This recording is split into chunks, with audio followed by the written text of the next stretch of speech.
Salut à tous, on se retrouve pour le débrief de la semaine concernant les Flandriennes. C'est le 6e débrief. Et comme d'habitude, on est avec David Boucher. Salut David. Salut à tous. Ça va? T'as passé une bonne semaine post-flandrienne? Ouais, parfait, c'était nickel. J'ai apprécié les courses, je me suis fait plaisir en regardant un peu tout ça, et donc tout va bien.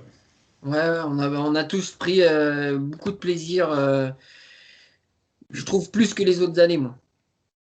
Ouais, bah ouais, c'était différent, mais je pense que c'était au moins aussi bien que l'année passée. Ouais. On va commencer, on va aller direct dans le vif du sujet. On va commencer par le ronde. Avec chez les filles, bah, la victoire de la championne d'Europe, Van Vleuten, Ouais. devant Brennauer et puis l'Australienne Brown de la Bike Exchange. Sacré exploit 11 ans après sa première victoire, ou 10 Ouais, ans, je sais plus. Voilà, c'était une belle course. Bon, la course est résumée assez rapidement en une belle échappée avec la championne de France qui a résisté quand même assez longtemps. Et puis derrière, première attaque, enfin première banderie de Anna van der Breggen qui a fait tout péter un peu dans le vieux Quarmont. ouais, Bon, elle a été contrée par Annemiek van Vleuten. Et puis ça n'a pas marché du premier coup. Et Annemiek en a remis une deuxième dans le Paterberg. Elle est partie, elle a fait les 13 derniers kilomètres seule avec une vingtaine de secondes d'avance. Et derrière, ça arrive au sprint pour la deuxième place avec une 10 ou 12 filles. ouais, c'est ça. Elle Donc était voilà. forte hein, parce que tenir une douzaine de filles, au début, elle tournait, hein, elle prenait des relais, mais elle a bien tenu la baraque. Elle a fait plus que tenir la baraque même, hein. Ouais, ouais, elle était super forte. C'est franchement, elle sortait d'un stage, donc elle a bien fait ça, quoi. Ouais. Et puis bah Brennauer, elle est abonnée aux places de 2 en ce moment, hein. Ouais, bah, elle a pris une pointe de vitesse, elle a une bonne pointe de vitesse, donc pour elle, c'est un peu difficile de s'immiscer dans les gros coups qui sortent à deux ou trois, donc bah, elle joue tout sur le sprint et ça lui réussit bien pour le moment, quoi. Ouais, moi, ce que je trouve bien avec Brennauer, je connais pas son âge, je la découvre cette année, mais je trouve que elle est, ouais, les mondes, tu les connais encore mieux que moi, c'est compliqué, c'est dur. Quand tu es, entre guillemets, catalogué pur sprinter, c'est dur à passer. Mais elle est toujours là. Elle s'accroche et puis elle va faire sa place après. Bah, elle passe un peu partout, hein. C'est pas une fille que on peut dire qui, allez, c'est pas une fille qui va passer les grands cols, c'est sûr, mais des monts, des Flandres, ça se passe en force. Ouais. Euh, voilà, un mec comme Mathieu ou un mec comme moi chez les garçons, c'est pareil, hein, on va pas les mettre quoique. Hein, maintenant, c'est des exceptions, mais voilà, c'est pas des mecs qui vont être directement dans les grands cols, mais ça se passe en force, quoi. Ouais. Non, mais c'est bien. Et puis, bah, Grace Brown, elle aura fait une sacrée campagne de classique, hein. Ouais, elle a été là bien toute la campagne, donc elle a rien à se reprocher. Ouais. C'était une belle. Que ce soit chez les filles ou les garçons, on se répète, hein, mais on a eu une belle campagne de classique. Et pour Brennauer, ben, juste pour signaler, c'est pas une toute jeune, hein, elle a quand même 33 ans, donc. Ouais. Face à des petites jeunes. Enfin, là, c'était sur le rond 2, c'était pas la place aux jeunes, hein, c'était les filles Bah, expérimentées. c'est des filles d'expérience, hein, même s'il y a il y a Marianne Vos, il y a Annemiek Vleuten, il y a Anna van der Breggen, c'est Ouais. 30 ans, hein, donc voilà, hein, plus de 30 ans, donc voilà quoi. Ouais, c'est en général une course il faut l'avoir faite au moins une fois pour comprendre que ça se joue un petit peu à l'expérience quand même, hein. Tu te pointes pas comme ça dès la première année et tu gagnes pas le round dès la première année, quoi. Hors Van Der Poel, quoi. La deuxième, quoi. Et peut-être Ouais, la voilà. première si tu tombes pas, quoi. Enfin, voilà. Bon, alors pour les garçons, ben, ça a été un spectacle assez assez intense, avec un sacré suspense jusqu'à la dernière ligne droite, où tout le monde avait, je pense, misé sur... Sauf moi, puisque je te l'ai dit le matin. Ouais, mais c'était un coup de poker, parce que tu voulais gagner de l'argent au bookmaker, mais voilà, faut être honnête, quoi. Tout Non, le moi, monde... je m'étais basé par rapport à ce qu'il a fait au E3. Ouais. Pour être Moi, honnête, après, je vais être honnête, je sentais Mathieu un peu en pente descendante, au niveau de sa forme. ouais, Après Dwars Vlaanderen, où il avait, à travers les Flandres, où il avait été un peu dans le dur.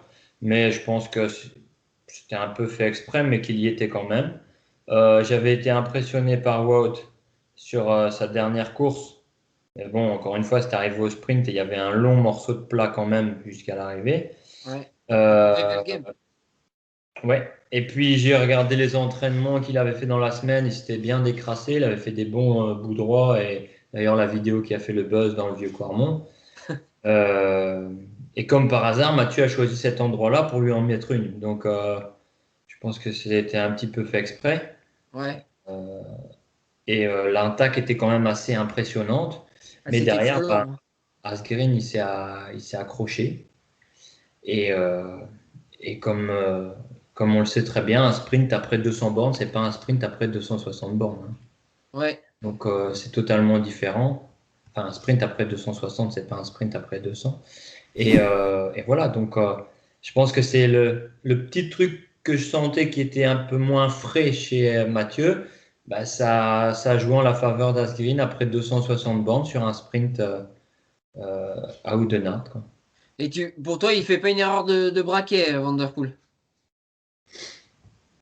Voilà, on peut refaire le monde, mais je pense qu'à son niveau, et il fait plus trop d'erreurs, quoi. Il aurait pu partir une dent de moins, j'en sais rien, mais ça aurait rien Ouais. changé. Et tu vois qu'il remonte progressivement, il remonte progressivement, et tu vois que Van Der Poel n'avait plus le jus parce qu'à 10 mètres de la ligne, il sent bien qu'il est, allez, à 20 mètres, il sent bien qu'il est battu, quoi. Ouais, il se rassait, il est bourré de lactate, il peut plus. Et puis bon, il a reconnu sa défaite, hein, il a reconnu. Et puis il est content aussi pour Asgreen, comme il dit, c'est un mec qui roule tout le temps, qui se pose pas de questions. Et encore une fois, malgré qu'il a certainement roulé beaucoup moins parce qu'il a joué le jeu d'équipe, il a quand Ouais. même collaboré jusqu'à la fin. Et malgré qu'il y avait un Sénéchal derrière, ou un Lampard ou un autre, il a collaboré. Donc Ouais. on peut pas lui enlever sa victoire. Il a mérité, quoi. Et il a fait une dizaine de jours là avec le 3 qui gagne avec la manière en plus le ronde. Franchement, chapeau. Euh, Ouais. voilà. On avait trois coureurs qui étaient hors normes. Bien que moi, j'aurais pas mis Julien dedans parce qu'il est fort, mais c'était pas un extraterrestre. Mais Ouais. Asgreen, sur ce qu'il a fait sur les deux courses, il est largement à la hauteur des deux autres, hein. Oh oui. Et cette année, tu vois les années précédentes, il était fort. Il n'y a pas de problème là-dessus. Parce que t'es pas champion du Danemark chrono et en ligne la même année par hasard. Mais là, cette année, je trouve qu'il a passé un palier encore. Et puis il s'est cherché un peu au début quand il est passé pro parce qu'ils l'ont mis, je me souviens, dans des courses à étapes où il pouvait jouer le classement général, mais je pense qu'il s'est vite rendu compte que c'était bien pour des courses de 5, 6, une semaine maximum, pas Ouais. trop, trop dur en montagne, mais que dans les classiques, il allait être redoutable. Et je pense qu'ils ont fait le bon choix, encore une fois, chez Quickstep. Et voilà, quoi. Donc là, on s'aperçoit aussi que Wout et Mathieu ne sont pas imbattables et qu'ils sont humains. Et ils Ouais. sont hors normes, mais ils sont humains parce que tous les deux, ils sont arrivés après une saison l'année passée qui a été très chargée. Ils ont enchaîné quand même assez rapidement avec le cyclocross. Et après le cyclocross, ils ont enchaîné avec le début de saison. Et là, ben, on sent que voilà, Il y a ils de ont la besoin de fatigue. souffler. Ils ont besoin de souffler comme tout le monde. Et c'est très bien. C'est très bien de voir que c'est comme ça parce que ça évitera les mauvaises langues de se délier pour rien. Ouais. Et puis, bah, faut souligner quand même la belle perf de Greg Van Avermaet. Ouais, Quand même, à son âge, à 35 ans, 35 ou 36, je sais plus. ouais. Euh, Là, mais Très, bon, après, ouais, il est à sa place et il est régulier. Même s'il est plus dans ses meilleures années, je pense qu'il a encore de beaux restes et qu'il peut encore monter sur un podium du Ronde, c'est quand même beau. Surtout Ouais. en battant l'Asperstuyven au sprint, quoi. Donc voilà. On a fait un beau tir groupé au niveau des Belges. Et puis je pense qu'il faut souligner aussi qu'on avait quand même 3 Français dans le groupe. Donc Ouais. Ça faisait bien longtemps que ça s'était pas vu, ça. c'était quand même pas mal, quoi. Voilà. Ensuite, bah, on passe au GP de l'ESCO avec une prononciation en néerlandais que je maîtrise pas du tout. Skelde presse. Le scale de presse, d'accord, ok. En fait, le Skelde, c'est un canal. Ouais, ok. C'est Oui, l'Escaut. c'était le long d'un cours d'eau en permanence, donc C'est l'Escaut, en fait. L'Escaut, c'est Skelde. ouais. Donc voilà, c'est le prix de l'Escaut. Donc là, chez les filles, bah, c'est Webus qui gagne de la DSM Mhm. devant encore Emma Norsgaard Mhm. et puis Balzano, l'italienne. Mhm. C'est arrivé au sprint, hein. Il y a eu quelques petites attaques, mais des filles isolées pour qui c'était impossible d'aller au bout ou ne serait-ce d'espérer d'aller jusqu'à 4-5 km de l'arrivée. C'était trop compliqué pour ça. Il y a eu des chutes aussi chez les filles. J'ai vu qu'il y a eu des gamelles. Et bah, la néerlandaise, elle fait un beau sprint parce qu'elle sort de derrière. Et comme c'est la coutume cette année, bah, elle a eu l'aspiration ou je ne sais quoi. Et puis bah, elle arrive avec quasiment un vélo d'avance, quoi. Mhm. Donc, Et en fait, c'est un circuit qui est un circuit qui est assez beau. Donc c'est quand même assez difficile de faire une différence là-bas sur des belles routes comme ça. ouais, Même c'est des s'il y a grands beaucoup- bouts droits, ouais. ouais, même s'il y a un certain moment sur le circuit à la fin, pas mal de virages, mais ça se passe vraiment très vite et Ouais. franchement, il n'y a pas de problème. C'est assez urbain. Ouais, urbain, mais c'est dans les bois, hein. D'accord. C'est vraiment un endroit où il y a beaucoup de grosses villas dans les bois, mais c'est pas vraiment une ville, hein. C'est quand même c'est tout des quartiers assez chics, donc voilà, Ouais. c'est des grandes routes. Et puis bah, chez les hommes, il y a eu on va dire un petit coup de Trafalgar de la part de Philipsen. Ouais, bah, je pense que les 2 premières heures se sont courues à plus que 50 de moyenne. Ça a explosé de partout, ça a borduré de partout. Chose qui est quand même les dernières années assez rare au Grand Prix de l'Escaut. Je pense que j'ai dû le faire 13 ou 14 fois et ça a dû bordurer qu'une fois. Donc voilà. Ça arrive généralement au sprint. Il y a la traditionnelle chute dans la ligne droite d'arrivée. Mais cette année, il y en avait partout, quoi. Il y avait 25-30 mecs devant et 25-30 mecs derrière, et c'était rideau. Il restait que 50 ou 60 mecs en course. Ouais, Donc ça prouve bien que la bagarre était intense dans le début de course. Malgré ça, on retrouvait quand même 5 quick-step, 5 de Koenig dans le premier groupe, ouais.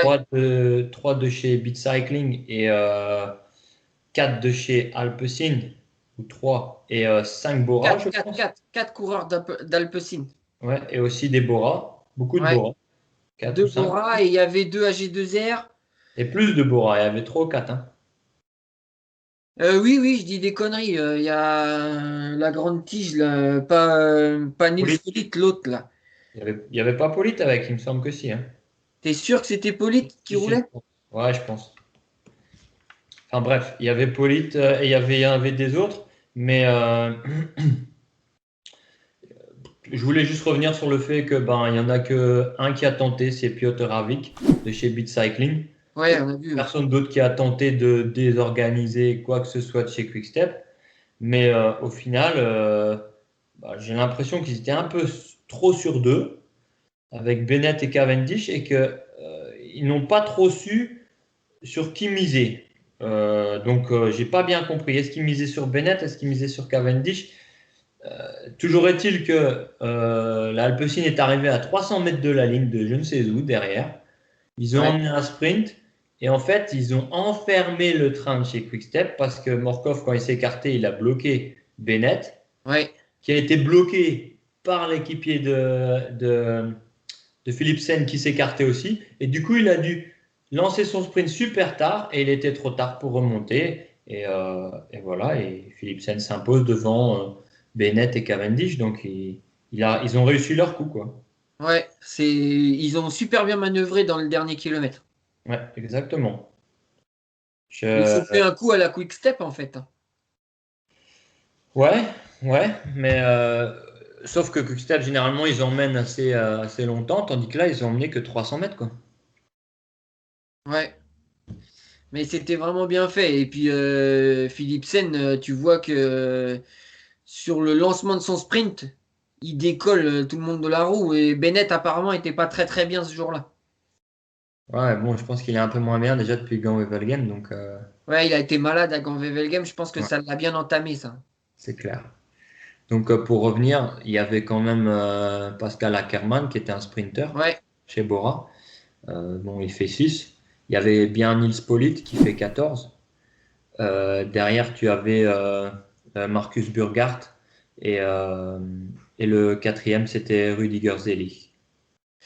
Et C'était un sprint assez bizarre, je trouve, parce que tu vois, Clément Russo, le français de la Arkea Samsic, ouais, il a une petite pointe de vitesse, mais il n'est pas réputé rapide et gros frotteur. Et là, il vient faire 4 ou 5. il fait 5, mais il s'est fait aspirer et il a zigzagué et il a profité des mecs du train qui Ouais, s'écartaient, quoi. Il y avait 5 Bora, parce qu'il y avait aussi, comment il s'appelle, Schwarzman, Michael Schwarzman. Ils étaient 5 et ils ont rien fait. Enfin, ils ont rien fait. Bon, il fait sixième, mais pour Ackermann, c'est pas top, quoi. ouais, On a Nisolo qui a toujours pas appris depuis Gand-Wevelgem, qui lui, bah, il lance son sprint en 15e position. Je ne sais, je comprends pas. Je ne comprends pas un mec rapide comme lui. Il lance son sprint en 15e position pour venir faire 8e. Donc là, c'est ouais, incompréhensible. Et puis voilà, après, bon, les autres, c'est les mecs habitués des places d'honneur, quoi. ouais. Non, mais bon, faut rappeler les conditions climatiques, c'était très dur quand même, hein. Il y a eu de la flotte, il faisait froid, Ouais, du flotte, vent. froid, c'était pas extrême non plus. Je pense qu'il y avait beaucoup de vent. Par contre, mercredi, il y avait énormément de vent. Mais au niveau du froid et de la pluie, bon, ça allait, quoi. Ça n'a pas Ouais, été discontinu. Je pense que le vent a fait surtout exploser la course. ouais. Bah, voilà pour cette semaine, hein, enfin cette clôture de période de classique.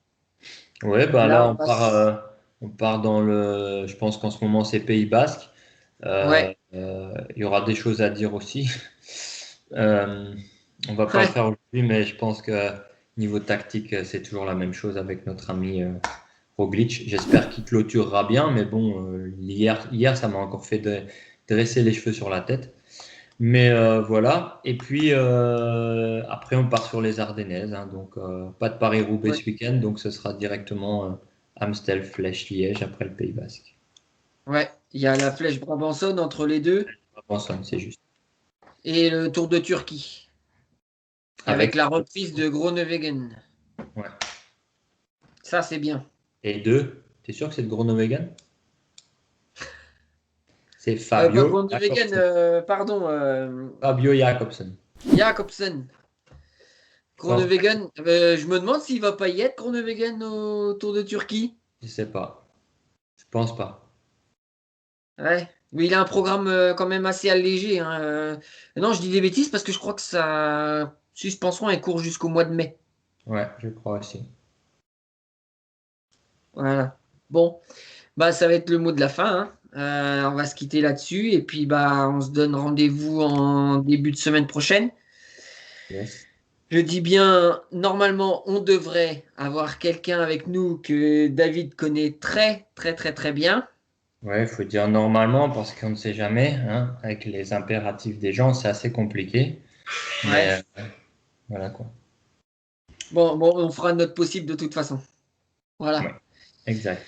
Bon, bah écoutez, bonne fin de semaine à vous, bon week-end. Si vous avez aimé, comme d'habitude, likez, partagez, commentez, si vous êtes Abonnez-vous. d'accord ou pas avec nous. Ne vous désabonnez pas. Voilà. Surtout, ne vous désabonnez pas. Ça ne vaut pas le coup. Non. Et puis, on se retrouve en début de semaine prochaine. Voilà. Bon, Super. David, bon week-end. Ouais, bah, merci à toi aussi, hein. Merci. Et puis, on se retrouve en début de semaine prochaine. Ça Ciao. marche. Salut.